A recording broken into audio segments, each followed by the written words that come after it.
All right. Well, hey, welcome back, everybody. We are here, none other than Chelsea Ransom Cooper. This one's going to be really fun for a multitude of reasons. She's an East Coaster, and we're going to talk a little bit about East Coast and why I don't like it, which I did not talk about in the precursor to this, as well as getting into the minority side, right? Not only are you a Black CFP, you're a Black woman CFP, which makes you like probably representing at least 50% of all of them out there. I mean, there's not very many. All jokes aside, there's not very many Black CFPs. There's not a lot of minority CFPs, something that we're all stressing and pushing as hard as we can. But today, we're going to get to know about her company, her firm. And then, like always, we like to talk about the money mindset. So welcome. Why don't you give us a little background? Thanks, Stoy. Thanks for having me. And as you mentioned, I am an East Coaster. I'm a proud East Coaster. So let me see if I can convert you on this call as well. But my name is Chelsea Ransom Cooper. I am the managing partner and financial planning director of Zenith Wealth Partners. And a little bit about how Zenith came to be is in the past, I was working at a high net worth family office, private wealth management firm. And as I was there and I got my CFP, I got my Series 65. And it was a great learning experience, but I realized that they had a minimum. And that minimum was started at 500,000 and over time continued to increase until it was a million and then a little bit upwards of a million. So it started to become really, really challenging for myself as I was developing as a financial advisor to find clients. And I really wanted to be able to work with people who were on their wealth accumulation journey where they didn't have $1 million yet, but I knew that if they made smart decisions, they could, right? They just needed to have that support. But that firm really wasn't offering that opportunity for that. So, as a lot of us did during the pandemic, I started to do some reflecting and figuring out like, what is really my purpose and how am I really using my knowledge and my expertise to lean into that purpose and that passion? And how could I be more intentional about it as well? And at that same time, I had been talking to a friend of mine named Jason Ray, where he was a portfolio manager at a company in Philadelphia, where he felt the exact same way. And he decided that he was going to create a firm called Zenith. And we had actually had conversations 2 years before that. And he was like, Chelsea, this is it. Like Zenith, I think this is an opportunity to have more equitable investment advice, financial advice from people who look like us, right? But at the time, I just wasn't ready. I think for myself, I wanted to really learn as much as I could from that previous firm and then feel like, okay, I am ready to go. Like I have exhausted all resources while I have a salary before I go out and then create this firm with a friend of mine named Jason. So we kept having conversations. And then it was around April 2020 is when I reached out to Jason. I was like, all right, I'm serious. Like, let's really see like what we could build together. And we had conversations for like, I gotta say like 6 months, Stoy, about like what would the name of the company be? At the time it was Zenith Solutions and it switched to Zenith Wealth Partners. And then like what are we gonna offer? Like what does financial planning look like at Zenith? Who is our target audience? Who do we want to support? At the same time, if you remember, since that firm had such high minimums, everyone who reached out to me that didn't reach that minimum, I kept a list. And I told myself, as soon as I have 30 people on that list, like, Chelsea, no more excuses. It's time to go. Like, it's time to serve your purpose. So over that summer, that's exactly what I did. And by the time I had 30 people, which was exactly the same time we finished our website, I had to look at it and be honest. And I was like, what's holding you back now? What's your new excuse?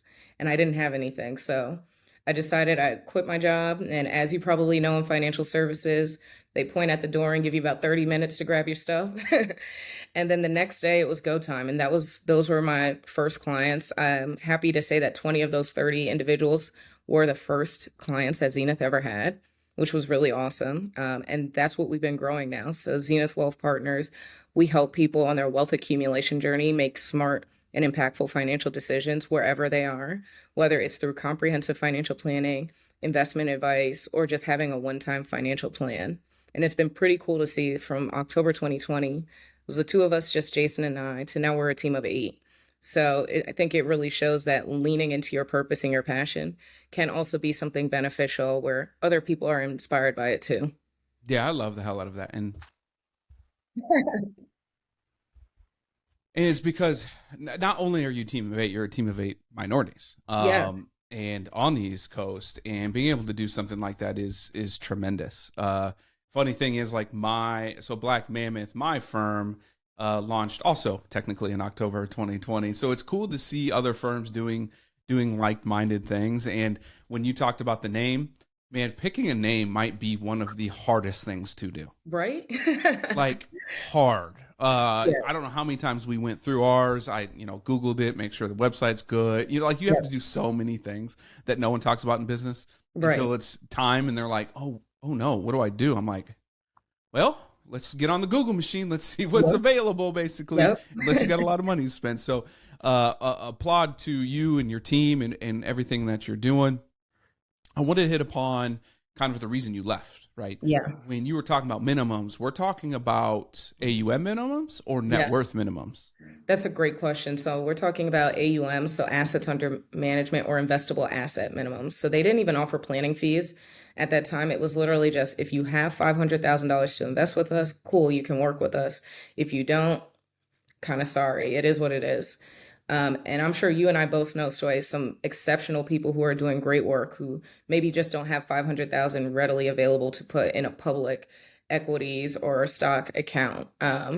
So being able to pivot and offer different offerings depending on how people are earning money or what their investing strategy is, like I think it's so cool that we work with people who are really into real estate investing, and like that is okay because we can do like fee for planning instead of really harping on that assets under management fee. Yeah, and I really believe that's where the transition of our industry is going, right? Yeah. You said you came from a family office. I believe the family office model concept, the concept of a family office, is what we're all deriving to, right? Right. And that being able to meet them where they're at, quarterback everything, get their shit done for them, right? That's Yeah. ultimately what it is. Simplified, guys. Okay, let's be real. It's simplified. Pretty. But that being said, it's not tied to one AUM, one fee Yeah. model. Like you're able to meet where the client needs to be, which Hmm. ultimately is doing what's best for them anyway. And we all know that most people think differently. I don't care who you are. Every financial plan is different. Mine's different than yours. Yeah. Ours are different than what we tell our clients. Like all of that is different. And you have to be able to meet with them if you guys get along, right? Yes. Ultimately, got to get along and hang out. But if you don't have the ability to say, hey, they don't want AUM, cool, we'll do flat fee. That not wrong with that, or whatever one off or whatever you Yeah. have to do. That's where I believe the industry is going. Any thoughts to that of where you think the industry has shifted since your departure and where you're at now?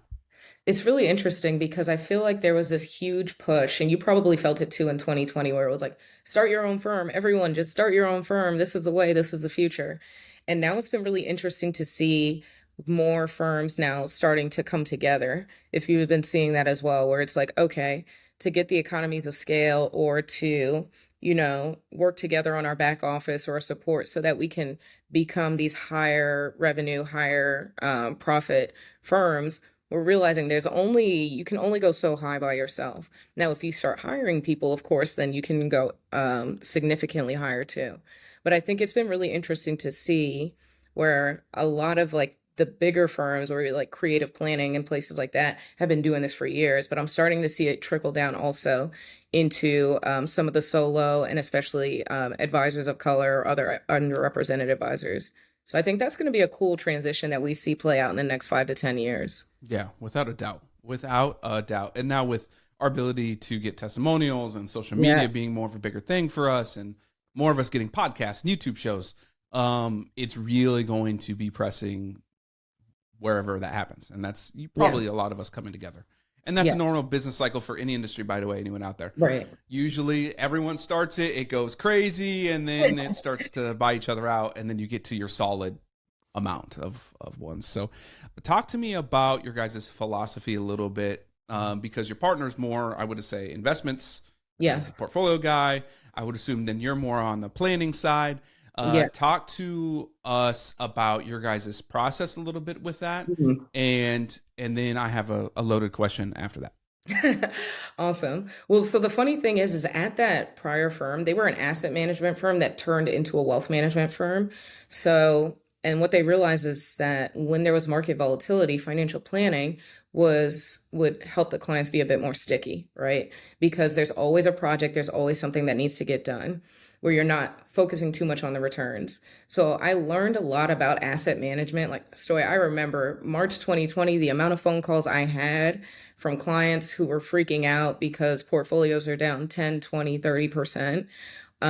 I knew how to do it. And I knew in that moment I did not want to do it again.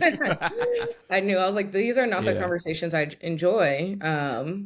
So when I would have conversations with Jason, he loved those conversations, right? He loved dealing with the investments, planning, having those conversations, and he was incredibly articulate around them as well. Where then I was on the financial planning side. So I was like, this is great. Like I can lean on to my favorite piece. Then Jason can handle the part that I don't enjoy as much with my clients. And then but now it's also where I'm bringing in a expert to have these conversations with clients, which is really cool too. So that's really also been something that we've been embodying as the team has grown, is like it's a team approach. So for every client interaction, you have a financial planner and an investment advisor. So when clients do want to go into the weeds or they want to have questions about how interest rates are going to impact their portfolio, or what are some of the tilts that are going on as you're seeing more exposure to, longer duration bond, whatever. If they really want to get Right. into it, we have that person. I will say majority of the clients don't, but if they do, we have that person and it's impressive. And then we still have their financial planner, that lead, that relationship manager, to be there to talk about all their personal goals and to lead them through that way. So it's been really cool to see like the relationship that Jason and I have, that now we're building out in like mini teams throughout the firm as well. So every client gets that experience too. Dope, dope, dope, dope. So loaded question, although you pretty All much right. answered it, right? What's more important to the client, their investments or their financial plan, Oh, always their financial plan. right? And that is something that our industry has missed for eons. Yes. I know financial planning has changed over time, but Hmm.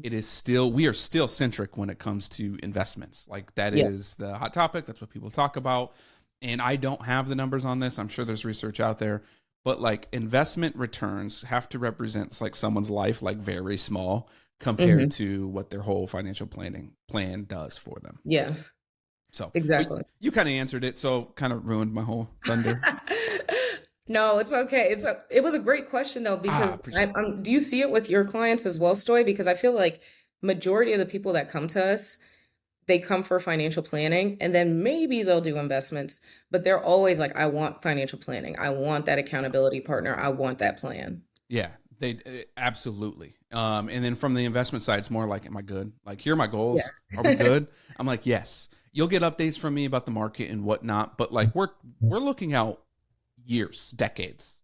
So Yeah. what's going on today is kind of a mute point, and I'm starting to see that even more so on Twitter and all that stuff of Hmm. like people understanding through these tough times, as you will, that every day looking at your portfolio is a very bad idea. Hell, Yes. probably even looking at it like more than twice a year is a bad idea Hmm. because there's nothing you can do. Your plan is set in place. Let it do its job over time.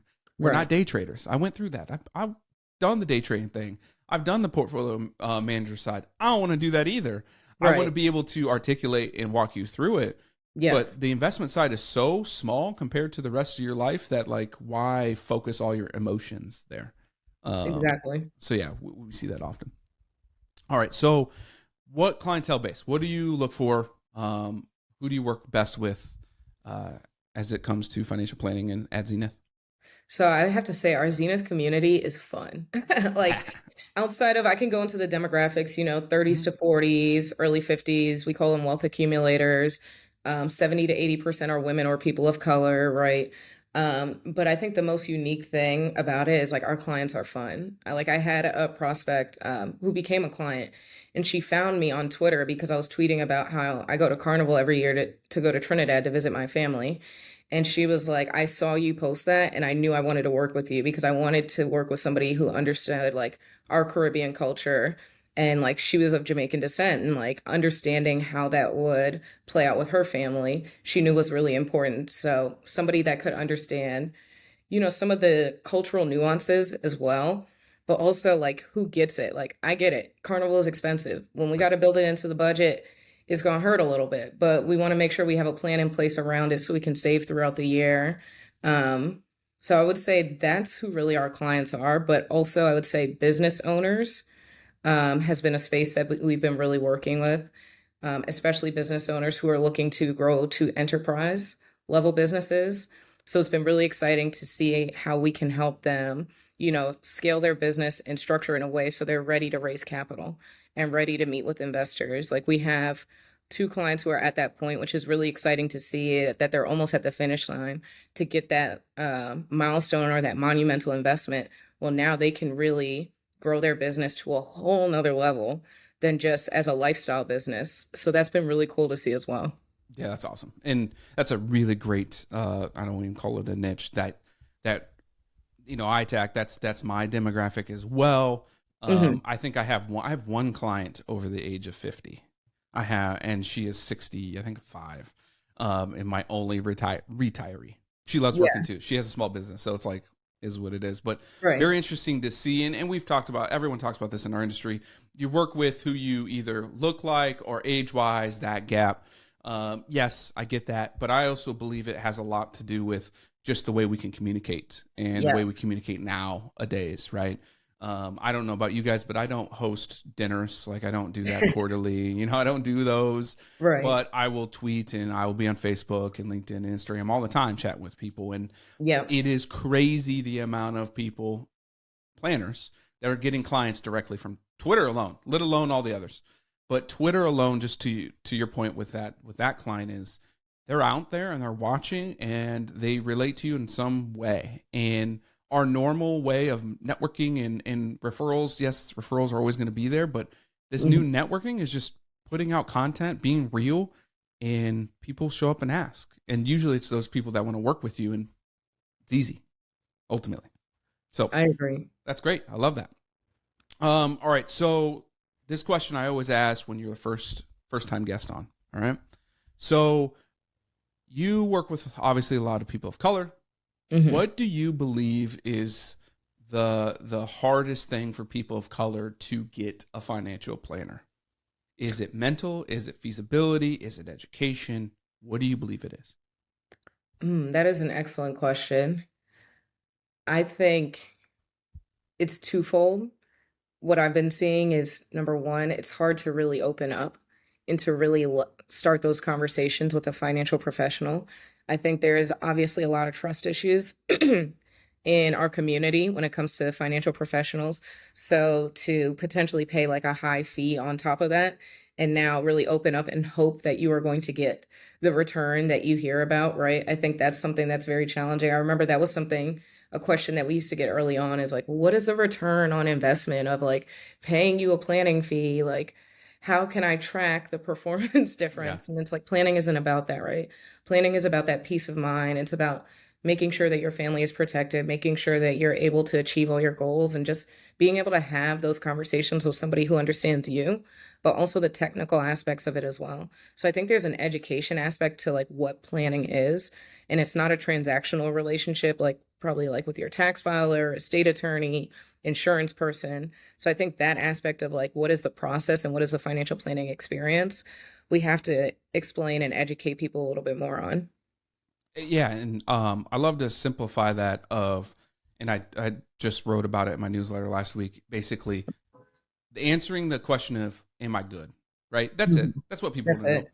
Are you good? Yeah, you're good. That is financial planning. Like, yes, there Literally. is 1,000 layers, but your ability to answer the question of "I'm good," that is our job, is to get you to that level to feel that peace of mind, and to walk away feeling that.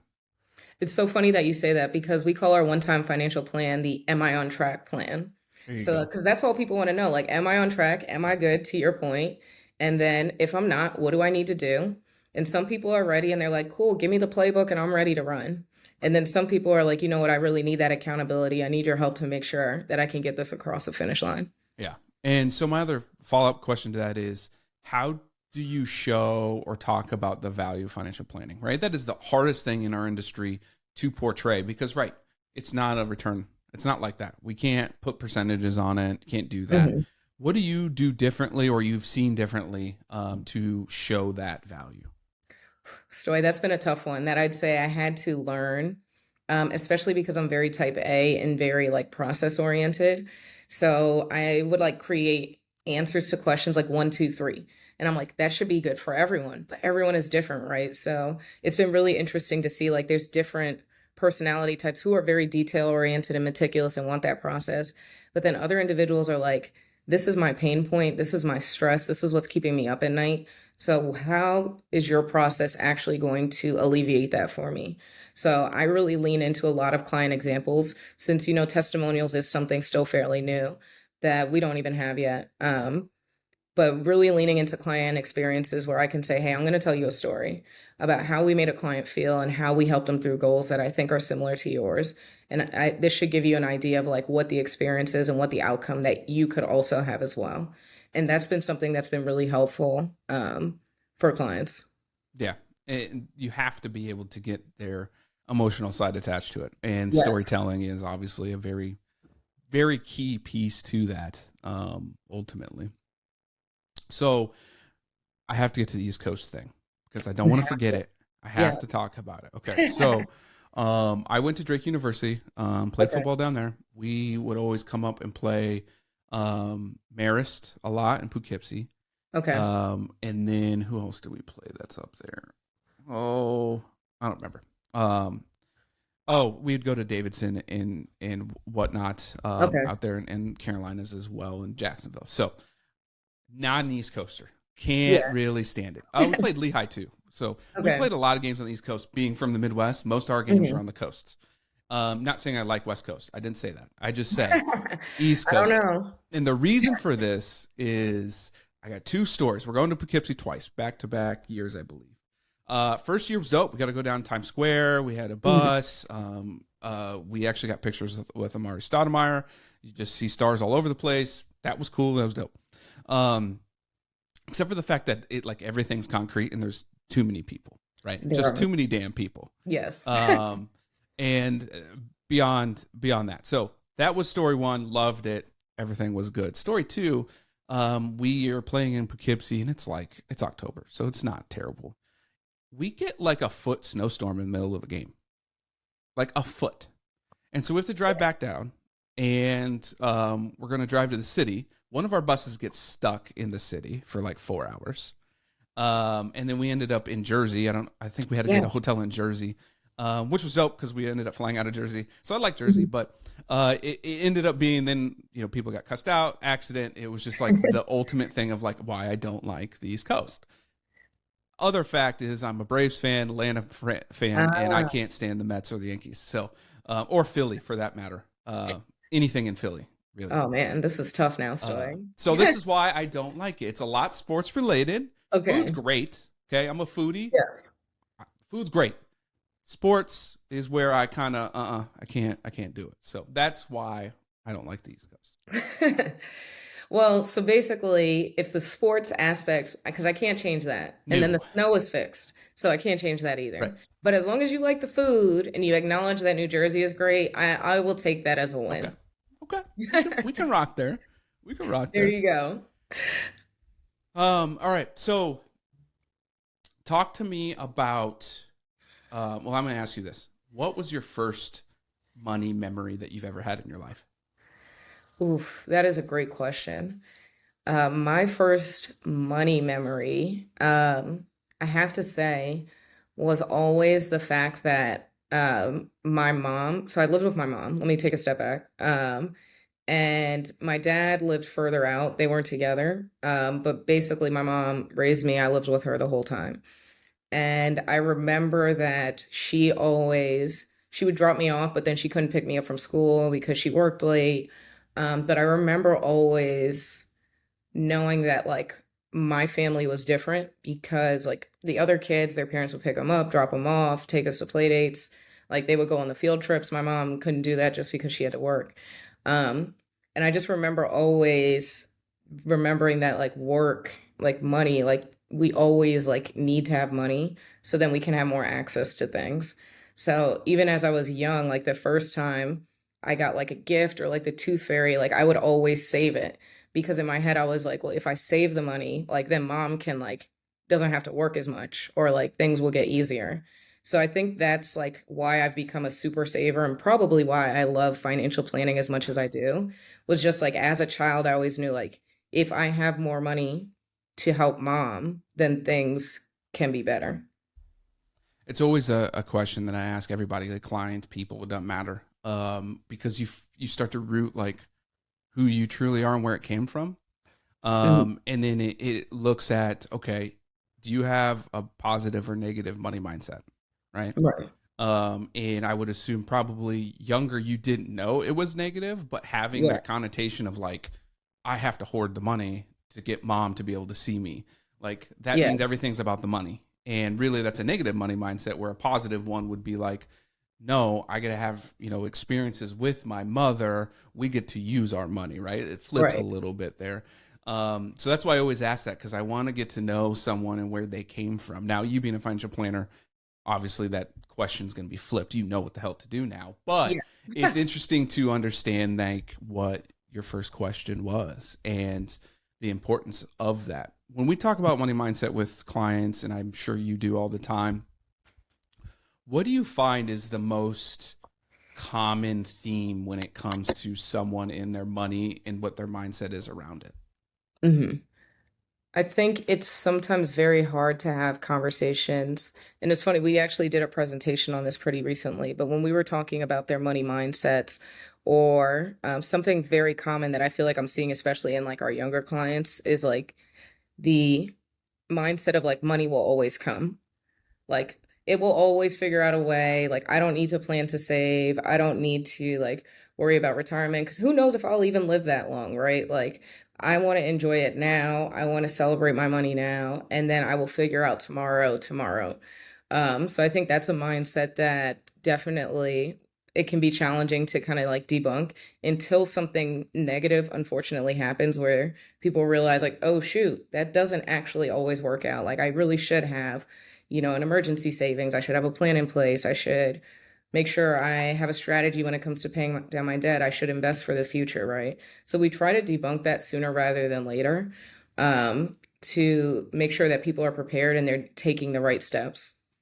Yeah, it's fantastic, because no plan survives a bad mentality. Ultimately, Right. you're gonna go back to whatever you're doing before, unless that experience, a plan or something helps you understand that, like, no, you got to get out of that. And that goes for ourselves. We fall in the same Mhm. traps. Oh, absolutely. I don't know who I was talking to on Twitter. Some random person said all financial planners should publicly put out their own financial plan and their financials.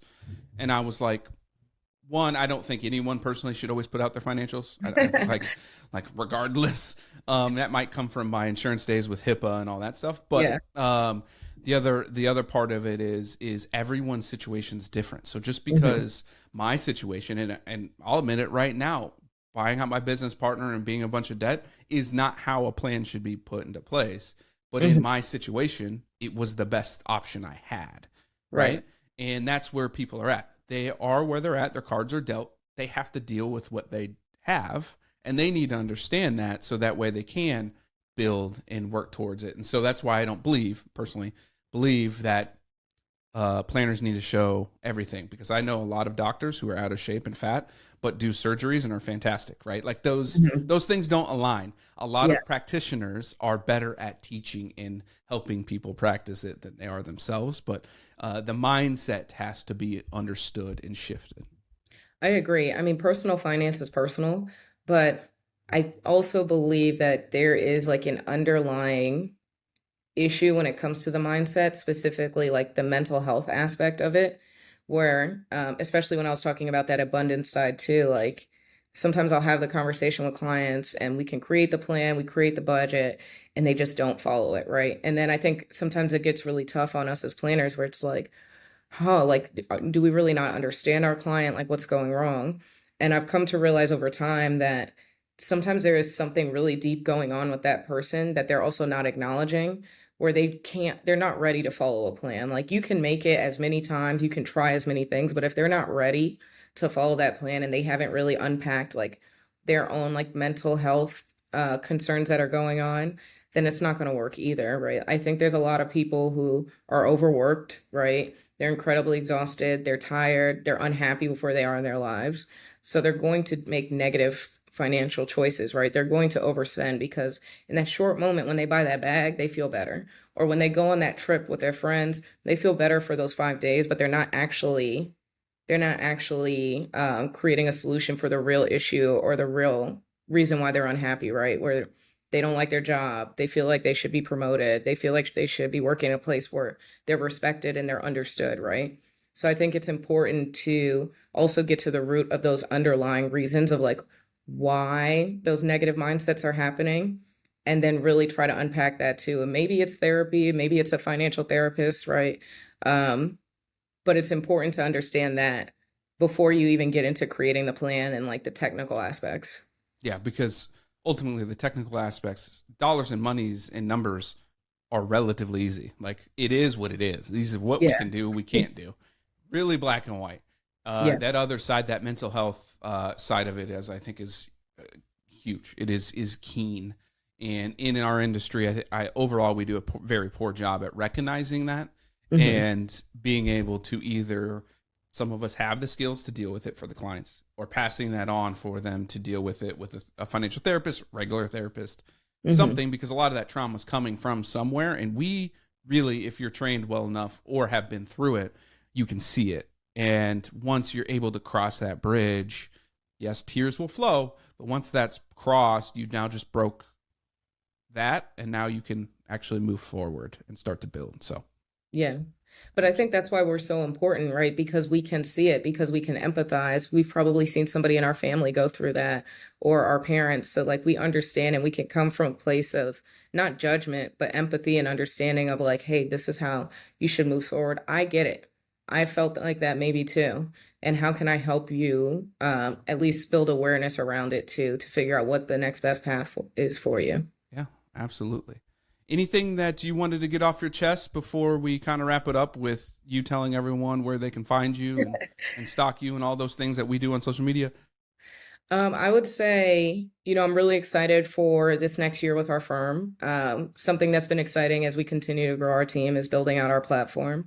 So I definitely want to touch on how we are trying to build that platform for those underrepresented advisors who are looking for kind of the same thing that I was looking for as well, where I knew I didn't want to deal with, the investments, the back office, that part. I really just wanted to be an excellent planner and grow my practice. And it's been exciting to see that. I feel like we have a pretty solid platform now for other advisors to do the same. So Stoy, stay tuned. I think this is going to be a big year of growth for us, and I'm really excited for it. Well, we'll have to get back to you on later when that growth has happened. We can go through that thing, right? Uh, Absolutely. where can we find you? Where can we find you guys at? So you can find us Zenith Wealth Partners at Net Worth Zenith on Instagram, Twitter, LinkedIn, Zenith Wealth Partners. You can find me personally. I keep it simple, Chelsea.CFP or Chelsea_CFP. I'm sure I'm not the only Chelsea CFP, but I'm the one you should know. So there you There you go. go. I love it. Well, I appreciate your time. Enjoy the hot weather out there in New York. I am currently sweating, so I cannot wait to get out of this room. But I appreciate you, everything that you're doing for everybody out there, including planners, but also for your clients. Keep going. Awesome. Thanks, Stoy. Thank you.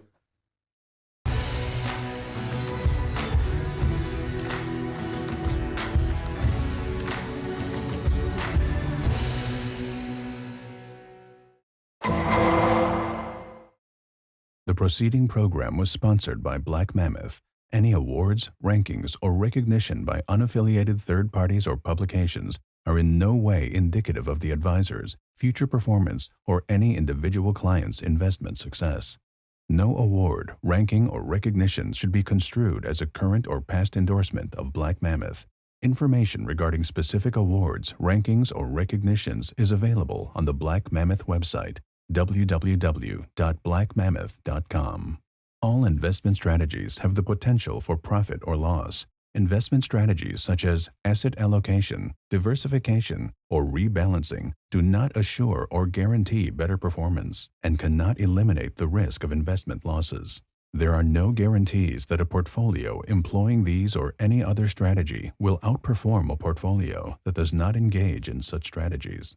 This broadcast should not be construed by any client or prospective client as a solicitation to effect or attempt to effect transactions and securities, or the rendering of personalized investment advice due to various factors, including changing market conditions. The information discussed in this broadcast may no longer be reflective of current positions or recommendations.